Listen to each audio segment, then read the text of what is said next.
Congressman Khanna is in the arena now for more. So thank you so much for your time today. In your view, should the U.S. give tomahawks to Ukraine?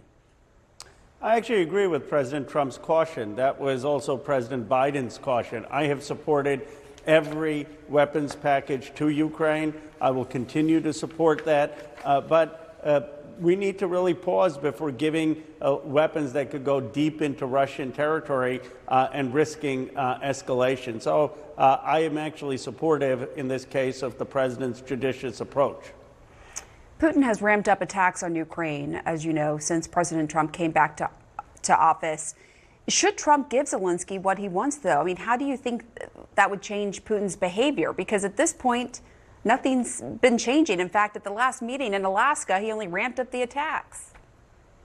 Well, I think we need a consistent message. We don't need a Vice President Vance dressing down Zelensky in the Oval Office. I think if we have a consistent view that we're going to support Ukraine, we're going to provide them with the military assistance that we have been, and we're going to be working with Europeans to do that, that is what's going to bring Putin to the negotiating table. I don't think we have to risk an escalation into a war deep into Russian territory to do that. And by the way, these Tomahawk missiles cost $2.5 billion each. I certainly am not sure that the Europeans or the Americans are going to be able to subsidize them, putting aside the risk.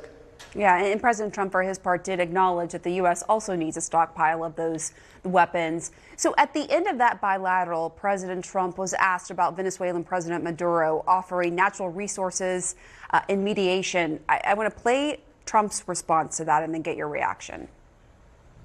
He has offered everything. He's offered everything. You're right. You know why? Because he doesn't want to fuck around with the United States. Some very strong language there from the president. What do you think?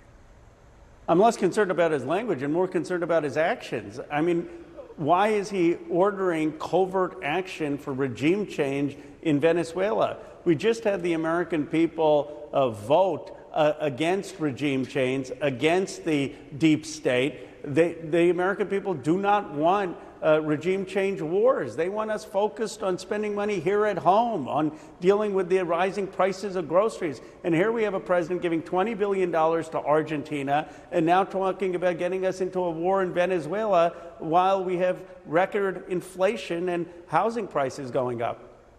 And the White House has not been explicit that they're doing this for regime change. They say they're going after these drug cartels. But do you view it as the U.S. going to war with Venezuela?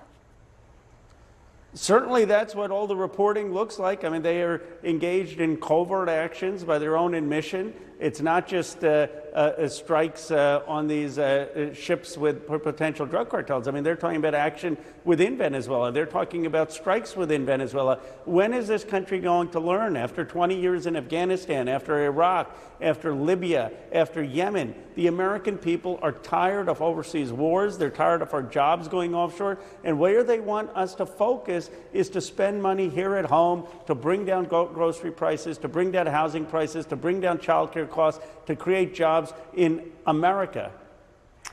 I want to get your response to what the White House press secretary Caroline Leavitt has said about the Democratic base, saying, quote, "The Democrat Party's elected officials absolutely cater to pro-Hamas terrorists, illegal aliens, and violent criminals."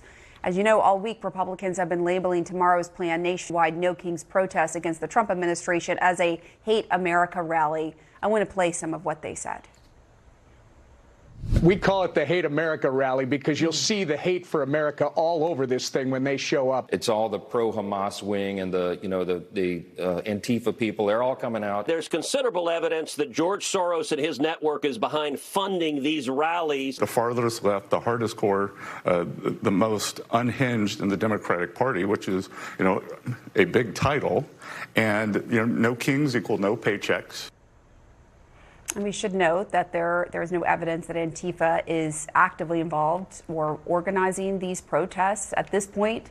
How should Democrats be pushing back against this rhetoric? These are patriots who are coming out. They are standing up as citizens for our Constitution.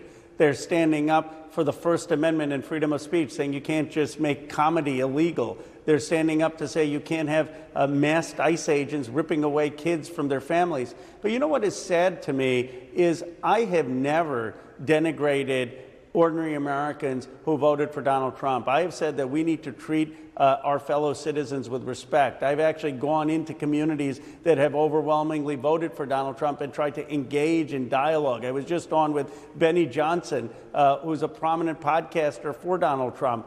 What we need is less insulting in this country. What we need is less denigration of people who may not vote for us. And we need to start dealing with some kind of respect and civility for our fellow Americans who are patriots. And that's what I think this country deeply wants.